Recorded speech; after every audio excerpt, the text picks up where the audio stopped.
Yeah, like it took us like 4 years to actually watch all of the sci-fi that we did. But then we actually cataloged it all in a giant online database. All the interfaces that we found in every TV show and every movie that we could watch, and then we sort of clustered these into interfaces, and then began to describe these one by one and tag them. What we ended up at the end was this giant tag cloud of sort of issues in science fiction interfaces.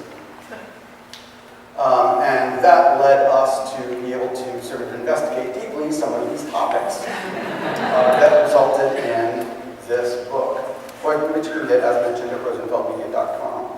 And in fact, you can buy it on Amazon, but if you want to use that discount code that they shared earlier, you have to go to the website. And more recently, we've been slowly releasing the database from which we wrote the book at sci-fi-interfaces.com. In fact, if you're a fan of The Fifth Element, I'm just wrapping up the giant review of that property. So that's what that's what that book is going around, which puts us in sort of a weird position because, I'm here talking about fiction, not actual fact. But there are 14 chapters in the book, and the cool thing is what I'm showing you now is not in any of them. Even though this was one of the biggest books that Lou Rosenfeld's ever published, we had like about a third more than this to publish. And so we had to cut out a bunch of stuff. And this is one of those chapters that has not seen the light of an editor. So, who knows what to do, especially with pain meds. When we took a look at all the spacesuits across science fiction, found out that there were really sort of three things that bore interface, three categories of functions. The first was in order to protect the hero or heroine from the perils of interstellar space. The second was, of course, their biological functions that have to be addressed. And then nobody just goes out to float outside of the spaceship for kicks. There actually are tasks outside, and so there are interfaces for helping you do those tasks. And I could spend, like all the other speakers up here, a long time talking about each of these, but I'm not going to. Instead, what I'd like to do is show you 5 clips from 3 different movies to help answer the question, would you wear a spaceship designed by Hollywood? So this first one comes from a Star Trek film called First Contact in 1996. I'm going to set up the scene a little bit and then I'm going to play with it. I'm going to ask if anyone in the audience would just shout out their ideas about why they think this would be sort of a bad design for an interface for a spaceship, in the spacesuit in the real world. So in this clip, Captain Picard and Lieutenant Worf and a red shirt by the name of Hawk are donning a spacesuit because they have to go outside the hull to fight with a bunch of Borg who are out there constructing this mysterious device.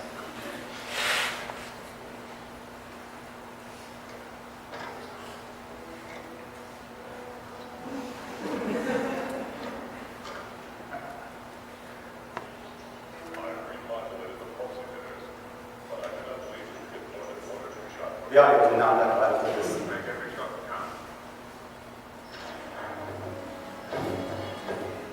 Magnetizer. So anyone want to guess the sort of main problem here? Can't see it or feel it. Yeah, that's one. You can't see or feel it. There was another one? The seal? Oh, yeah, that was a tough one, but that's industrial design. We didn't write the book. Oh, actually, how do you pick your foot up is a good question. And interestingly enough, during the scene, they actually all kneel, and they never explain how. But no, I don't care about that. I'm going super simple with this one. None of those buttons are labeled.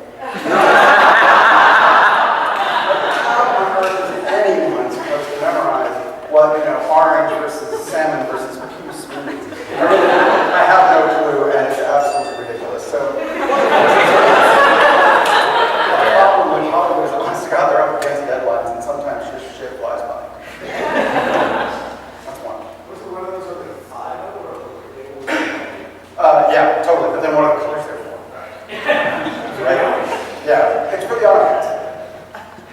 The second clip comes a few scenes later. Worf is out and Borg has spotted him, and they have adapted to his energy weapons, so he must resort to his mighty fighting skills.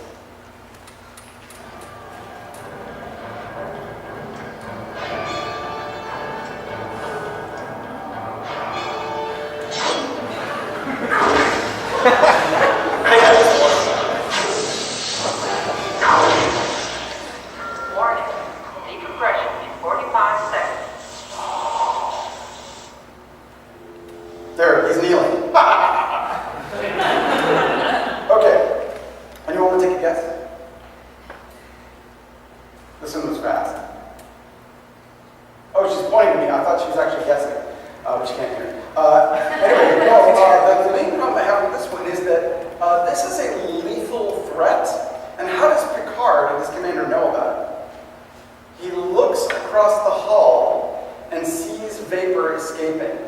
all he knows.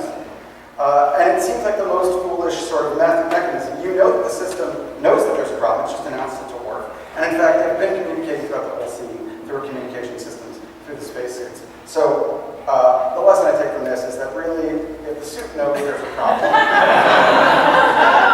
it should do something about it. It should communicate that, right? Propagate those critical words to the entire network so they can do something about it, you know. Or how about the Enterprise, who's kind of the ground crew in this case? No, they never hear about this. Do you remember how he solves that problem? No. Yeah, that's good. As long as the balls are there. Fuck yeah. Can I give him a book? That may just be the brain that's talking, but okay. I'll give you a book while we go over that, while I set up this next one. So in the 2000 book, Mission to Mars, what's your name?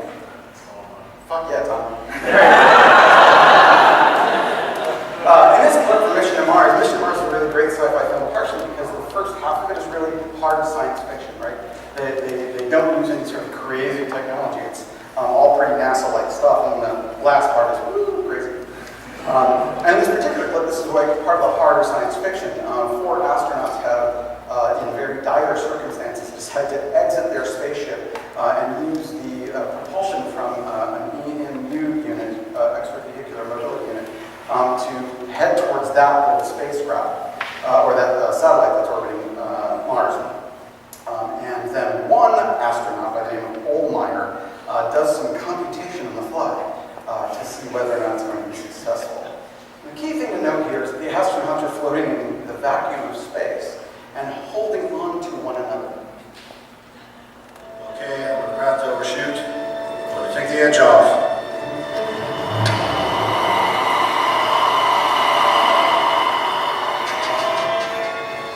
I'm out of fuel. Coming in hot. You can see them holding on to Still each other on. back there.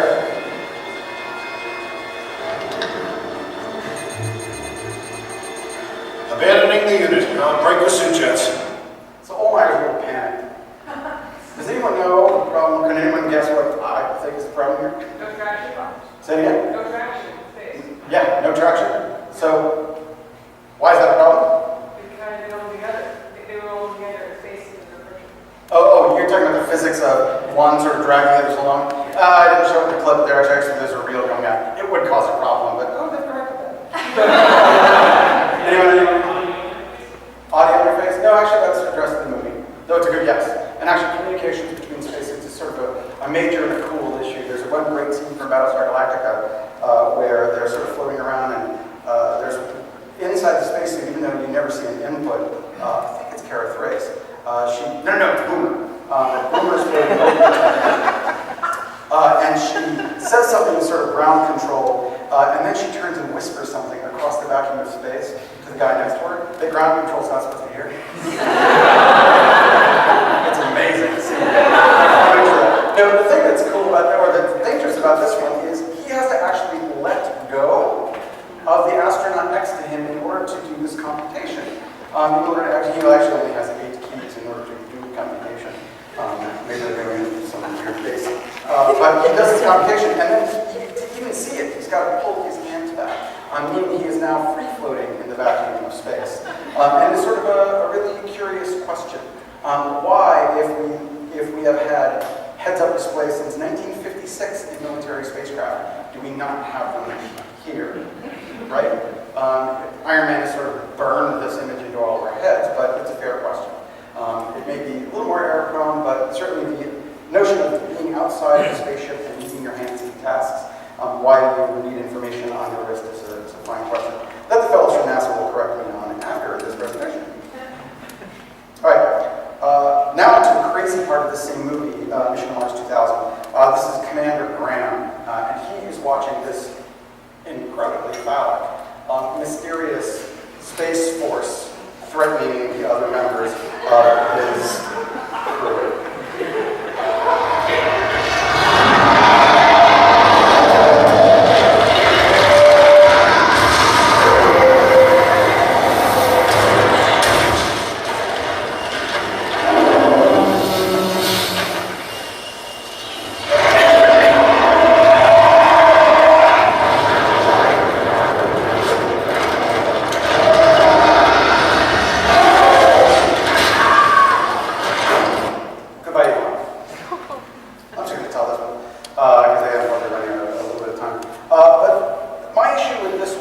that this problem of a rock coming through is a real problem out in, foreign environments. It's too fast for a human to do anything about it. And yet, the sensors that the spacesuit could be equipped with are faster than the human can code. And there's my conjecture, actually don't think that interaction design has good ways to talk about this. This notion that agentive technology can do for us things sometimes that are we can't do ourselves really well. And I certainly think Hollywood has a big problem with it. But certainly in the case where there was an object headed towards the spacesuit, sensors on that spacesuit should have detected it, should have known that it was lethal, it was too great for the human to handle, it done something about it. It could have turned the helmet, right, to protect her. It could even have, like, shocked her, disabled her legs, knocked her, or whatever it took. But the spacesuit is an agent. It can do some thinking and some processing. Hollywood would let me get it, and that's super sci-fi, but that's what I'm paid to do. You have to trust it. You know what? You have to trust it. And it's a massive If issue. you were going to do that for your car, you have to trust it. Yes, exactly. And that's a major issue with all agentive technology, and it's something that we, as an industry, are having to wrestle with, I believe, as more and more technology begins to get smarter and smarter. So, In some cases, it's more trustworthy than drivers. For sure. Or say it's a cue you have to let go and accept. yes. Well, yeah, okay. Let's talk afterwards. Okay, and the last clip I want to show you is actually from Stanley Kubrick's film 2001: Space Odyssey. In this one, I think it's not Bowman, but it's essentially the red shirt who goes out to adjust the satellite dish for the first time and how it kills it. Yeah. So.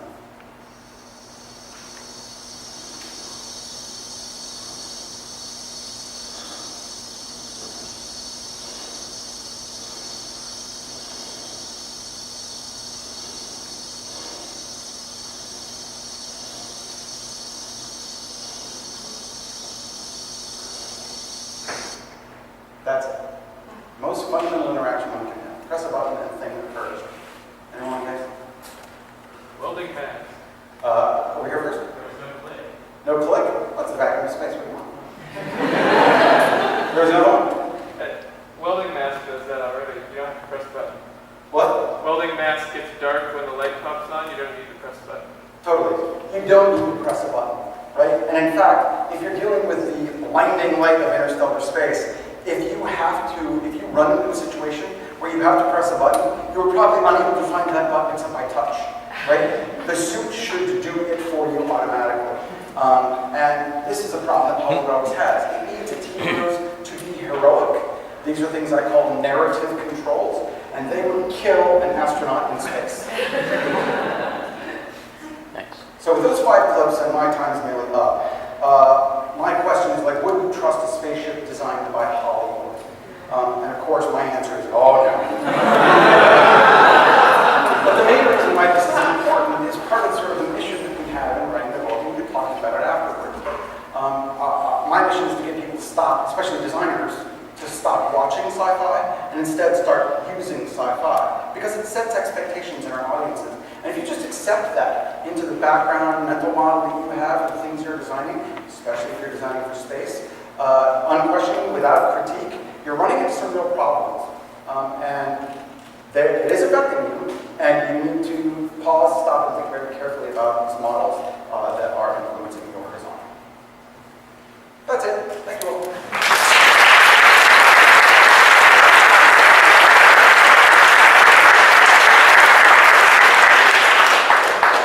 Before he goes away, any questions for Chris? Yes. You have time for I'm curious if you've come across Darwin Newman's skin suit at MIT. Yes. And do you think it's well designed relative to some of the things designed by Hollywood? Am I still on, Chris? No, I'm here. Hello? The question was, have I seen the MIT space engineer Dobbin? Darwin Newman. Darwin The Newman. name of the researcher. Who designed it? I am familiar with it from writing this chapter. But I've never seen enough of it in action to run a usability test. But it's a great one, and if you guys haven't seen it, it's a really cool piece of tech. Fellow on the steroids, it's hand raising. Yes, are you familiar with a company called Orbital Outfitters? Orbital Outfitters? Orbital Outfitters. No, is that like Urban Outfitters, but cooler? Much cooler, actually. a gentleman by the name of Chris Gilman, who actually runs a company called Global Effects. He's a prop designer for Hollywood. He's done like dozens and dozens of science fiction and fantasy films. And he actually got contracted by NASA to redesign the spacesuit, the American spacesuit. And now he's going freelance. I know.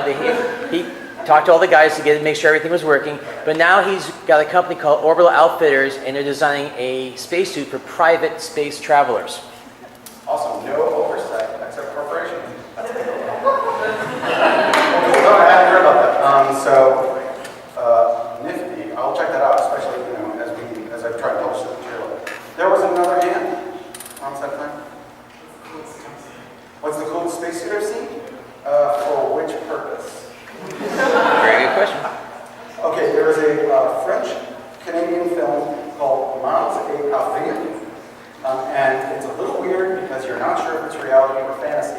But there is it's a Mars landing and the spacesuit there. Part of what makes it really beautiful is it's just well directed, and I'm telling you not to be influenced by sci-fi.